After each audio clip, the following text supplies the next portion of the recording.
We have been discussing the profile of Stephen Hawking, and let's continue from page number 21. What are the things he did after his marriage and how the disease affected his career? ഇനി നമ്മൾ discuss ചെയ്യാൻ പോകുന്നത് Stephen ഹോക്കിൻസിൻ്റെ പ്രൊഫൈലിൽ അദ്ദേഹം എന്തെല്ലാം കാര്യങ്ങളാണ് ചെയ്തിട്ടുള്ളത്, അദ്ദേഹത്തിന് അസുഖം പിടിപെട്ടതിന് ശേഷം അദ്ദേഹം എന്തെല്ലാം കാര്യങ്ങളാണ് നമുക്ക് വേണ്ടിയിട്ട് അല്ലെങ്കിൽ സയൻസിന് വേണ്ടിയിട്ട് അദ്ദേഹം ചെയ്തിട്ടുള്ളത്, അദ്ദേഹം എഴുതിയിട്ടുള്ള പുസ്തകങ്ങളിൽ എന്തെല്ലാം വിഷയങ്ങളാണ് പ്രതിപാദിക്കുന്നത്, എങ്ങനെയാണ് അദ്ദേഹത്തിൻ്റെ ലൈഫ് അദ്ദേഹം മുന്നോട്ട് കൊണ്ടുപോയത് എന്നുള്ള ഒരു ഇൻസ്പിറേഷണൽ കണ്ടൻ്റാണ് ഇനി വരാൻ പോകുന്ന ഭാഗങ്ങൾ. Let's continue from page number 21 last paragraph. Page number 21 last പാരഗ്രാഫിൽ നിന്നുമാണ് കണ്ടിന്യൂ ചെയ്യുന്നത്. People who remember Hawking in the university in the late 1960s recall him making his way around the corridors with a cane, supporting himself against the wall. He spoke with what sounded like a slight speech impediment. ആളുകൾ, അദ്ദേഹത്തിൻ്റെ കൂടെ പഠിച്ചിരുന്ന ആളുകൾ അദ്ദേഹത്തെ ഓർക്കുന്ന കാര്യങ്ങളാണ്, അദ്ദേഹത്തെ എങ്ങനെയാണ് ആളുകൾ ഓർക്കുന്നത് എന്നുള്ള കാര്യങ്ങളാണ് ഇനി വരുന്ന പാരഗ്രാഫിൽ പറയുന്നത്. ഇപ്പോൾ 1960s അദ്ദേഹം കോറിഡോഴ്സിൽ, അതായത് കോളേജിൻ്റെ യൂണിവേഴ്സിറ്റി കോറിഡോഴ്സിലൊക്കെ വരാന്തകളിലൊക്കെ ഒരു വടിയും കുത്തി നടക്കുന്നത്, കെയിൻ മീൻസ് ഒരു നടക്കാൻ വേണ്ടി കുത്തി നടക്കുന്ന ഒരു തരം വടിയാണ്, അത് ഉപയോഗിച്ച് നടക്കുന്നതൊക്കെ ആൾക്കാർ ഇങ്ങനെ ഓർക്കുന്നുണ്ട്. He spokes with that sounded like a slight speech impediment, അതായത് സംസാരിക്കാൻ കുറച്ച് ബുദ്ധിമുട്ടുള്ള രീതിയിലായിരുന്നു അദ്ദേഹത്തിന് പ്രശ്നങ്ങൾ ഉണ്ടായിരുന്നത്. സംസാരിക്കാനൊന്നും അത്ര നോർമലായിട്ട് സംസാരിക്കാൻ പറ്റിയിരുന്നില്ല. But more than that the remember his brashness in sessions involving some of the world's most distinguished scientist. While other young researchers kept a reverential silence, Hawking daringly asked unexpected and penetrating questions. He clearly knew what he was talking about. His reputation as a genius neither Einstein began then. പിന്നീട് ആളുകൾ ഓർക്കുന്നത്, അതായത് വലിയ വലിയ സെഷൻസൊക്കെ ഉണ്ടാകുമ്പോൾ, meeting ഒക്കെ ഉണ്ടാകുന്ന സമയത്ത് അദ്ദേഹം വളരെ വളരെ ശക്തമായ ചോദ്യങ്ങൾ, അതായത് ഒരു സെഷനോ മീറ്റിങ്ങോ അതല്ലെങ്കിൽ എന്തെങ്കിലും ക്ലാസ്സുകളൊക്കെ ഉണ്ടാകുന്ന സമയത്ത് അതിൽ വളരെ നല്ല ചോദ്യങ്ങളൊക്കെ ചോദിക്കുന്ന, അതേപോലെ തന്നെ dairying and unexpected penetrating questions എന്ന് പറയുന്നുണ്ട്. ആരും ചോദിക്കാത്ത തരത്തിലുള്ള ക്വസ്റ്റ്യൻസൊക്കെ ചോദിക്കുന്ന ഒരാളായിട്ട് ആളുകൾ അദ്ദേഹത്തെ ഓർക്കുന്നുണ്ട്. അതേസമയം ബാക്കിയുള്ള സയൻറ്റിസ്റ്റുകളൊക്കെ അദ്ദേഹത്തിൻ്റെ ഏജിലുള്ള, അതായത് സ്റ്റീഫൻ ഹോക്കിങ്സിൻ്റെ ഏജിലുള്ള ബാക്കിയുള്ള ആളുകളൊക്കെ മിണ്ടാതെ ആ ക്ലാസ് എന്താണോ അല്ലെങ്കിൽ ആ സെഷൻ എന്താണോ അത് ലിസൺ ചെയ്യാൻ മാത്രമാണ് ചെയ്തിരുന്നത്. ഇദ്ദേഹം മാത്രം എന്ത് ചെയ്യും, നല്ല ക്വസ്റ്റ്യൻസ്, അതായത് അതിൽ നിന്നും എന്തെങ്കിലും ക്ലിയറൻസ് ആവശ്യമുണ്ടെന്നുണ്ടെങ്കിൽ അതിൻ്റെ ക്വസ്റ്റ്യൻസും ഡൗട്ട്സൊക്കെ ക്ലിയർ ചെയ്യുന്ന തരത്തിലുള്ള ചോദ്യങ്ങളൊക്കെ ചോദിച്ചിരുന്നു. അപ്പോൾ ഇത്തരത്തിലുള്ള ചോദ്യങ്ങളൊക്കെ ചോദിച്ചുകൊണ്ട് തന്നെയാണ് അദ്ദേഹത്തെ ഒരു ജീനിയസ് എന്നുള്ള പേരൊക്കെ അദ്ദേഹത്തിന് വന്നത്. അതായത് ഒരു ജീനിയസ് ആണ് എന്നും അതേപോലെ തന്നെ അനദർ ഐൻസ്റ്റീൻ, മറ്റൊരു ഐൻസ്റ്റീനെ പോലെയാണ് ഇദ്ദേഹം എന്നും എന്നൊക്കെ ആളുകൾ ഓർക്കുന്നുണ്ട്. In 1980, a practical need for funds launched him into a new enterprise what was to have far-reaching impact on the Hawkins and others all over the world. He thought of writing a book about the universe, about the most interesting questions that had made him want to study cosmology and quantum theory. Where did the universe come from? Is the universe infinite or does it have any boundaries? Will it come to an end? If so, how? Is there a complete theory of the universe and everything in it? Is there a beginning of time? Could time run back? The book begins by rewinding the great theories of the cosmos from the Newton to Einstein. He wrote the book to make science understandable to non-scientists. 1980s അദ്ദേഹത്തിന് കുറച്ച് fund ആവശ്യമായിട്ട് വന്നു. ആ സമയത്താണ് അദ്ദേഹം ഒരു book എഴുതാൻ വേണ്ടിയിട്ട് തീരുമാനിക്കുന്നത്. അപ്പോൾ ആ ബുക്ക് എഴുതുന്ന സമയത്ത് അതിലുണ്ടാവേണ്ട സബ്ജക്ട്സ് എന്തൊക്കെയാണ് അദ്ദേഹം ഉദ്ദേശിച്ചിട്ടുള്ളത് എന്നാണ് പറയുന്നത്. Where did the universe comes from, കുറച്ച് ക്വസ്റ്റ്യൻസ് ഇവിടെ എക്സ്പ്ലെയിൻ ചെയ്യുന്നുണ്ട്. അതായത് അത്തരത്തിൽ അതുമായിട്ട് ബന്ധപ്പെട്ട അല്ലെങ്കിൽ അതിൻ്റെ ഉത്തരങ്ങളായിട്ടാണ് അദ്ദേഹം പുസ്തകങ്ങൾ എഴുതിയിട്ടുള്ളത്. അപ്പോൾ അതിൽ ഒന്ന് രണ്ട് ടോപ്പിക്സാണ് പറയുന്നത്. Where did the universe come from, ഈ ഭൂമി അതല്ലെങ്കിൽ ഈ ലോകം തന്നെ വന്നത് എവിടെ നിന്നാണ്. Is the universe infinite does have any boundaries, ഇതൊരു പരിമിതമായ സ്ഥലമാണോ അല്ലെങ്കിൽ ഇതിന് ബൗണ്ടറീസ് ഉണ്ടോ, ഇതിന് പരിധികളുണ്ടോ. Will it come to an end if so how, ഇതിനൊരു അവസാനമുണ്ടോ, അതായത് ഈ ലോകത്തിനൊരു അവസാനമുണ്ടോ, ഉണ്ടെങ്കിൽ എപ്പോഴാണ്, എങ്ങനെയായിരിക്കും. Is there a complete theory of the universe and everything in it? അതായത് ഈ ലോകത്തിന് മൊത്തമായിട്ടൊരു തിയറി ഉണ്ടോ, ഒരു എന്തിൻ്റെ ബേസിസിലാണ് ഈ ലോകം നിലനിൽക്കുന്നത് എന്നുള്ള രീതിയിൽ. Is there A beginning of time? ഈ സമയത്തിന് ഒരു തുടക്കമുണ്ടോ, അതായത് എന്നു മുതലാണ് സമയം സ്റ്റാർട്ട് ചെയ്തിട്ടുള്ളത്? Could the time run back? അതായത് സമയം പിന്നോട്ട് ചലിക്കാൻ പറ്റുമോ, പിന്നോട്ട് പോകാൻ പറ്റുമോ? The book begins by rewinding the great theories of cosmos from Newton to Einstein. അതായത് ഈ ബുക്കിൽ പണ്ട് കാലത്ത് എഴുതിയിട്ടുള്ള തിയറീസ് വലിയ വലിയ സയൻറ്റിസ്റ്റ് ആയിട്ടുള്ള ന്യൂട്ടണും അതുപോലെ തന്നെ ഐൻസ്റ്റീനും എഴുതിയ അവർ പറഞ്ഞ് പഠിപ്പിച്ച തിയറീസൊക്കെ റിവൈൻഡ് ചെയ്തുകൊണ്ട്, അതായത് അതൊന്നും കൂടി എക്സാമിൻ ചെയ്തുകൊണ്ടാണ് ഈ ബുക്ക് അദ്ദേഹം എഴുതിയിട്ടുള്ളത്. He wrote the book to make science understandable to non scientist. അതായത് സയൻറ്റിസ്റ്റ് അല്ലാത്ത സാധാരണ ആളുകൾക്കും സയൻസിനെ കുറിച്ച് എങ്ങനെ മനസ്സിലാക്കാൻ വേണ്ടിയിട്ടാണ് അദ്ദേഹം തൻ്റെ ബുക്ക് എഴുതാൻ വേണ്ടി തീരുമാനിച്ചിട്ടുള്ളത്.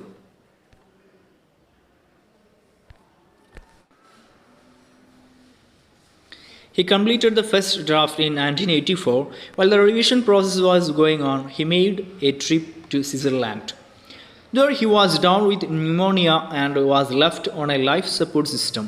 Doctors gave a choice as to whether to a tracheotomy operation, which would remove his windpipe, should be conducted or not. It might save his life, but afterwards he would never again be able to speak or make a vocal sound. With grave misgivings, Jane consented. അദ്ദേഹം എഴുതുന്ന ബുക്കിൻ്റെ ആദ്യ രൂപം 1984 പൂർത്തിയാക്കിയിട്ടുണ്ട്. ആ സമയത്താണ് അദ്ദേഹം അതിൻ്റെ revision process നടക്കുന്നതിനിടയിലാണ് അദ്ദേഹം സ്വിറ്റ്സർലാൻഡിലേക്ക് ഒരു ട്രിപ്പ് നടത്തുന്നത്, ഒരു യാത്ര ചെയ്യുന്നത്. അവിടെ വെച്ചിട്ട് അദ്ദേഹത്തിന് ന്യൂമോണിയ എന്ന അസുഖം പിടിപെടുകയും ലൈഫ് സപ്പോർട്ട് സിസ്റ്റം ഉപയോഗിച്ചുകൊണ്ടാണ് പിന്നീട് അദ്ദേഹത്തിൻ്റെ ജീവൻ നിലനിർത്തുന്നത്. അതായത് വെന്റിലേറ്ററിൻ്റെ സഹായത്തോട് കൂടിയിട്ടാണ് പിന്നീട് അദ്ദേഹം ജീവൻ നിലനിർത്തുന്നത്. ആ സമയത്ത് ഡോക്ടേഴ്സ് ഒരു കാര്യം ആവശ്യപ്പെട്ടു, അതായത് ഒന്നുകിൽ ട്രാക്കറ്റോമി ഓപ്പറേഷൻ എന്ന് പറയുന്ന ഒരു ഓപ്പറേഷൻ ചെയ്യേണ്ടതുണ്ട്. അതായത് വിൻഡ് പൈപ്പ്, നമ്മൾ ശ്വസിക്കുന്ന ശ്വാസനാളം എന്ന് പറയാറുണ്ട്, അത് എടുത്തു കളയണം. അത് എടുത്തു കഴിഞ്ഞാൽ ഒരിക്കലും ഒരു സൗണ്ട് പോലും പിന്നെ അദ്ദേഹത്തിന് സംസാരിക്കാൻ പറ്റില്ല, ഒരു വാക്ക് പോലും ഉണ്ടാകാനൊന്നിനും പറ്റില്ല. പക്ഷേ ഇത് ചെയ്തിട്ടില്ല എന്നുണ്ടെങ്കിൽ എന്താവും, കണ്ടീഷൻ വളരെ മോശമാവും. അപ്പോൾ ഇതെന്തായാലും ചെയ്തേ പറ്റൂ എന്നുള്ള രീതിയിൽ ഡോക്ടർമാർ അഭിപ്രായപ്പെട്ടു. അപ്പോൾ അങ്ങനെ വളരെ മിസ്ഗിവിങ്സ്, അതായത് വലിയ പ്രതീക്ഷ ഒന്നും ഇല്ലയെന്നുണ്ടെങ്കിലും വളരെയധികം സംശയത്തോടു കൂടി ജെയിൻ എന്ത് ചെയ്തു, ഈ ഓപ്പറേഷന് സമ്മതിച്ചു. വൈഫിൻ്റെ കൺസെൻറ്റ് നൽകി. അതായത് ഓപ്പറേഷൻ നടത്തണമെന്നുണ്ടെങ്കിൽ വൈഫിൻ്റെ കൺസെൻറ്റ്, സമ്മതം ആവശ്യമാണ്. ആ രീതിയിൽ ജെയിൻ സമ്മതം കൊടുത്തു. The future looked very bleak, Jane remarked. Hawking could no longer breathe through his mouth and nose, but only through a permanent opening made in his throat. അപ്പോൾ ആ ഓപ്പറേഷന് ശേഷം ഫ്യൂച്ചർ എന്ന് പറയുന്നത് വളരെ ബ്ലീക്കായി. ബ്ലീക്ക് മീൻസ് വളരെ ഡൗട്ട്ഫുള്ളായി. ഇനി എന്ത് സംഭവിക്കും, ഇനി എങ്ങനെയൊക്കെയാണ് ജീവിക്കാൻ പറ്റുക എന്നൊന്നും പറയാൻ പറ്റില്ല. കാരണം എന്താണ്, Hawkings could no longer breathe through his mouth and nose. ഹോക്കിങ്സിന് ഒരിക്കലും തന്നെ വായിലൂടെയോ അതല്ലെങ്കിൽ മൂക്കിലൂടെയോ ശ്വസിക്കാനൊന്നും പറ്റുന്നില്ല. But through a permanent opening made his throat. തൻ്റെ കഴുത്തിൽ ഉണ്ടാക്കുന്ന ഒരു പെർമനൻ്റ് ആയിട്ടുള്ള ഒരു ഓപ്പണിംഗ് ഉണ്ടാക്കിയിട്ടുണ്ട്. അതിലൂടെ മാത്രമേ ഇനി അദ്ദേഹത്തിന് ശ്വാസം എടുക്കാനും വിടാനൊക്കെ പറ്റുള്ളൂ. After many weeks of intensive care, he went home to join Jane and his 3 children. ഒരുപാട് കാലത്തെ ഇൻറ്റൻസീവ് കെയറിന് ശേഷം, ICUവിൽ താമസത്തിന് ശേഷം ഒരുപാട് കാലത്തിന് ശേഷം വീട്ടിലേക്ക് തിരിച്ചെത്തി. എൻ്റെ 3 മക്കളുടെ അടുത്തേക്കും അതേപോലെ തന്നെ ഭാര്യയുടെ അടുത്തേക്കൊക്കെ തിരിച്ചെത്തി. He was still too weak and ill to complete his research. അപ്പോൾ അങ്ങനെ അദ്ദേഹത്തിന് തൻ്റെ റിസർച്ച്, തൻ്റെ പഠനങ്ങൾ കംപ്ലീറ്റ് ആക്കാൻ പറ്റാത്ത ഒരു സിറ്റുവേഷൻ വന്നു. Walt Woltosz, a computer expert in California, sent him a program he had developed called the equalizer, which allowed Hawking to select words from the screen. ആ സമയത്താണ് അദ്ദേഹത്തിൻ്റെ ഒരു കമ്പ്യൂട്ടർ എക്സ്പേർട്ട് ആയിട്ടുള്ള വാൾട്ട് വോൾട്ടോസ് എന്ന് പറയുന്ന ഒരാൾ കാലിഫോർണിയയിൽ നിന്നും അദ്ദേഹത്തിന് വേണ്ടിയിട്ട് ഒരു പ്രോഗ്രാം, അതായത് ഇക്വലൈസർ എന്ന് പറയുന്ന ഒരു കമ്പ്യൂട്ടർ പ്രോഗ്രാം ഡെവലപ്പ് ചെയ്തത്. അത് ഉപയോഗിച്ചുകൊണ്ട് അദ്ദേഹത്തിന് സ്ക്രീനിൽ നിന്നും എന്ത് ചെയ്യാൻ പറ്റും, വേർഡ്സ് സെലക്ട് ചെയ്യാൻ പറ്റും. അതായത് അദ്ദേഹത്തിന് സംസാരിക്കാൻ പറ്റിയിട്ടില്ല എന്നുണ്ടെങ്കിലും താൻ ഉദ്ദേശിക്കുന്ന കാര്യങ്ങൾ സ്ക്രീനിൽ ടൈപ്പ് ചെയ്യാൻ പറ്റുന്ന ഒരു മെഷീന് ഡെവലപ്പ് ചെയ്ത്, ഒരു പ്രോഗ്രാം ഡെവലപ്പ് ചെയ്ത് വാൾട്ട് വോൾട്ടോസ് എന്ന് പറയുന്ന ആൾ അയച്ചു കൊടുത്തു. He thought he would be unable to finish his book. With the support of his student Brian Witt, A Brief History of Time was published in 1988. അപ്പോൾ ആ സമയം തൻ്റെ ബുക്ക് കംപ്ലീറ്റ് ആക്കാൻ പറ്റുമോ എന്നൊന്നും അദ്ദേഹത്തിന് ഉറപ്പില്ലായിരുന്നു. പക്ഷേ അദ്ദേഹത്തിൻ്റെ സ്റ്റുഡൻറ്റ് ബ്രയൻ വിറ്റ് എന്ന് പറയുന്ന സ്റ്റുഡൻറ്റിൻ്റെ സഹായത്തോടു കൂടി a brief history of time എന്ന് പറയുന്ന ബുക്ക് അദ്ദേഹം 1988 പബ്ലിഷ് ചെയ്യുകയുണ്ടായി. September 2005 saw the release of an abridged version of the original book. അതേ പുസ്തകത്തിൻ്റെ അദ്ദേഹം എഴുതിയിട്ടുള്ള പുസ്തകത്തിൻ്റെ ഒരു അബ്രിഡ്ജ്ഡ് ഒരു ചുരുക്ക രൂപം എന്ത് ചെയ്തു 2005 സെപ്റ്റംബറിൽ റിലീസ് ചെയ്യുകയുണ്ടായി. This version was updated to address the new issues that had arisen due to the further scientific developments. അപ്പോൾ ആ പുസ്തകത്തിൽ താൻ ആദ്യം എഴുതിയ പുസ്തകത്തിന് ശേഷം നടന്ന ഡെവലപ്മെൻറ്റ്സ്, സയൻറ്റിഫിക് ഡെവലപ്മെൻറ്റ്സ് ഒക്കെ ഇൻക്ലൂഡ് ചെയ്തുകൊണ്ടാണ് പുതിയ ചുരുക്ക രൂപം എന്ന് പറയുന്ന പുതിയ രൂപത്തിൽ അദ്ദേഹം ഉൾക്കൊള്ളിച്ചിട്ടുണ്ട്. One will encounter a multiple of paradoxes in this book. In science and with people, things are often not what they seem, and pieces that ought to fit together refuse to do. You learn that beginnings may be endings, cruel circumstances can lead to happiness, although fame and success may not. Two great scientific theories taken together seem to give us nonsense. Empty space isn't empty, black holes are in black, and a man whose appearance inspires shock and pity takes us laughing toward the boundaries of time and space ought to be, but are not. ഇനി ആ പുസ്തകം വായിക്കുന്ന ആൾക്ക് തൻ്റെ മനസ്സിൽ വരുന്ന ചില വ്യത്യസ്തതകളാണ്. അതായത് മനസ്സിലാവാൻ ബുദ്ധിമുട്ടുള്ള കുറച്ച് കാര്യങ്ങൾ പറയുന്നുണ്ട്. പാരഡോക്സ് എന്നാണ് പറയുന്നത്. പാരഡോക്സ് മീൻസ് വിരോധാഭാസങ്ങൾ, അതായത് ഓപ്പോസിറ്റ് ആയിട്ടുള്ള കാര്യങ്ങൾ മനസ്സിലാവാൻ ബുദ്ധിമുട്ടുള്ള കാര്യങ്ങളാണ്. അപ്പോൾ എന്തിനും കുറച്ച് എക്സാമ്പിൾസ് പറയുന്നുണ്ട്. അതിൽ ഒന്ന് രണ്ടെണ്ണമാണ് പറയുന്നത്. In science and with people things are often not what they seem എന്ന് പറയുന്നുണ്ട്. അതായത് സയൻസിലും മനുഷ്യരുടേതുപോലെ കാര്യം കാണുന്നത് പോലെയല്ലായിരുന്നു. അതായത് സയൻസും മനുഷ്യരുടെ കാര്യം എന്ന് പറഞ്ഞു കഴിഞ്ഞാൽ ഡിഫറെൻ്റ് ആണ് എന്നുള്ള രീതിയിൽ. Then pieces that ought to fit together refuse to do so. അതായത് യോജിക്കേണ്ട ഭാഗങ്ങൾ പലപ്പോഴും യോജിക്കുന്നില്ല. അതായത് പല ഭാഗങ്ങൾ കൂട്ടി യോജിപ്പിക്കാൻ പറ്റുന്നതാണ്, പക്ഷെ അതൊരിക്കലും യോജിപ്പിക്കാൻ പറ്റുന്നില്ല. അത് സയൻസുമായി ബന്ധപ്പെട്ട കുറച്ച് കാര്യങ്ങളാണ്. നമുക്ക് മനസ്സിലാക്കാൻ കുറച്ച് ബുദ്ധിമുട്ടുണ്ടാകും. പക്ഷേ എന്താണ് പാരഡോക്സസ് എന്നുള്ള ഒന്ന് രണ്ടെണ്ണം നമുക്ക് ഓർത്തു വെക്കാം. ദെൻ അടുത്ത് പറയുന്നുണ്ട്, you will learn that beginnings may be endings. ഇതിൽ പറയുന്നത് ഒരു കാര്യം പഠിച്ചുകൊണ്ടിരിക്കുമ്പോൾ നമുക്ക് തോന്നും ഇത് അവസാനിച്ചിട്ടുണ്ടെന്ന് തോന്നും, പക്ഷേ അതൊരിക്കലും അവസാനമായിരിക്കില്ല. അത് മറ്റൊരു ഭാഗത്തിൻ്റെ തുടക്കമായിരിക്കും. അതായത് പലപ്പോഴും അവസാനങ്ങൾ തുടക്കങ്ങളായിരിക്കും എന്ന് പറയുന്ന രീതിയിൽ.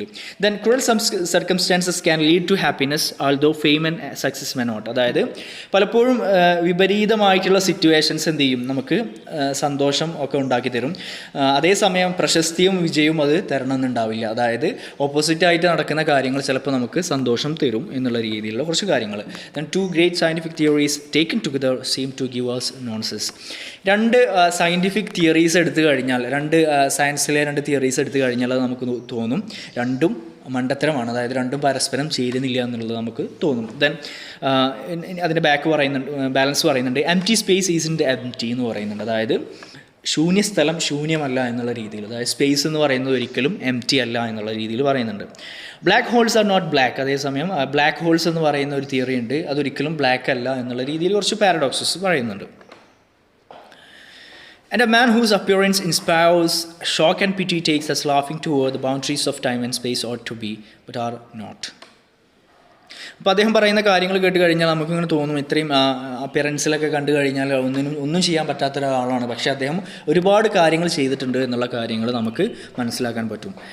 It is of course a miracle that Hawking have been able to achieve everything he has, that he is still alive. However, when you experience his intelligence and humor, you begin to take his unusual mode of communication and his obviously catastrophic physical problems no more seriously than he seems to himself.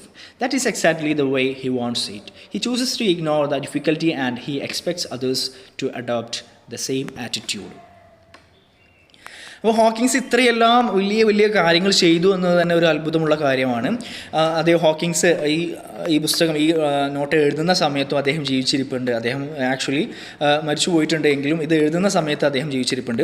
അപ്പോൾ അദ്ദേഹത്തിൻ്റെ ഒരു ബുദ്ധിശക്തിയും അതേപോലെ തന്നെ അദ്ദേഹത്തിൻ്റെ ഒരു കോമിക്കായിട്ടുള്ള ബിഹേവിയറൊക്കെ കണക്കിലെടുക്കുമ്പോൾ എന്താണ്, സാധാരണമായ ആശയവിനിമയം, അദ്ദേഹത്തിൻ്റെ ശാരീരിക ദൗർബല്യങ്ങളൊക്കെ വളരെ നിസ്സാരമായിട്ട് നമുക്ക് തോന്നും. അദ്ദേഹം ചെയ്ത കാര്യങ്ങളൊക്കെ വെച്ച് നോക്കുമ്പോൾ ഈ ഡിസബിലിറ്റീസ് ഒന്നുമല്ല. അതായത് ഇങ്ങനെയൊക്കെ ഉണ്ടെന്നുണ്ടെങ്കിൽ ഒരുപാട് കാര്യങ്ങൾ ചെയ്യാൻ പറ്റും എന്നുള്ള കാര്യം നമുക്ക് മനസ്സിലാവും. അദ്ദേഹത്തിനും അത് തന്നെയാണ് വേണ്ടത്. അതായത് അദ്ദേഹം ഉദ്ദേശിക്കുന്നതും ഇത്രയും ഡിസബിളായിട്ട് കിടക്കുന്ന ഒരാളും ഇത്രയും വലിയ വലിയ കാര്യങ്ങൾ പഠിക്കുകയും അതേപോലെ തന്നെ വലിയ വലിയ ബുക്സൊക്കെ എഴുതി ഇത്രയും കാര്യങ്ങൾ ചെയ്തു എന്നൊക്കെ പറഞ്ഞു കഴിഞ്ഞാൽ അത് ആളുകൾക്ക് ഒരു ഇൻസ്പിറേഷൻ ആണ് എന്നാണ് പറയുന്നത്. അതായത് ഒരാളുടെയും വീക്ക്നെസ് ആരും നോക്കേണ്ട കാര്യമില്ല. എന്ത് ചെയ്യുക, അയാൾ മാക്സിമം വർക്ക് ചെയ്യാൻ പറ്റുന്ന അത്ര രീതിയിൽ അയാൾ വർക്ക് ചെയ്യാം. Stephen Hawking has overcome his crippling disease to become the supernova of world physics. അപ്പോൾ അത്രയും വലിയ ക്രിപ്ലിംഗ് ഡിസീസ് എന്നാണ് പറയുന്നത്. ക്രിപ്ലിംഗ് മീൻസ് നമ്മളെ വലിച്ചഴക്കുന്ന, ഡിസബിളിങ്, മുടന്തനാക്കുന്ന, വിഷമിപ്പിക്കുന്ന അത്രയും വലിയ ഡിസീസ് വന്നിട്ടുണ്ട് എങ്കിലും അദ്ദേഹം എന്തായിട്ടുണ്ട്, ഒരു സൂപ്പർനോവ, ഒരു തിളങ്ങുന്ന, ഫിസിക്സിലെ ഒരു തിളങ്ങുന്ന നക്ഷത്രമായി മാറാൻ അദ്ദേഹത്തിന് സാധിച്ചിട്ടുണ്ട്. ഇതിൽ തൊട്ട് മുമ്പത്തെ പാരഗ്രാഫിൽ ഒരു വേർഡ് പറയുന്നുണ്ട്, കറ്റാസ്ട്രോഫിക് എന്ന് പറയുന്നുണ്ട്. കറ്റാസ്ട്രോഫിക് മീൻസ് വെരി ഡേഞ്ചറസ്, വളരെ അപകടം വരുത്തുന്ന പ്രോബ്ലംസ്, ഫിസിക്കൽ പ്രോബ്ലംസ് അദ്ദേഹത്തിന് ഉണ്ടായിരുന്നു എന്ന് പറയുന്നുണ്ട്. That's all for this chapter. Be happy, be safe.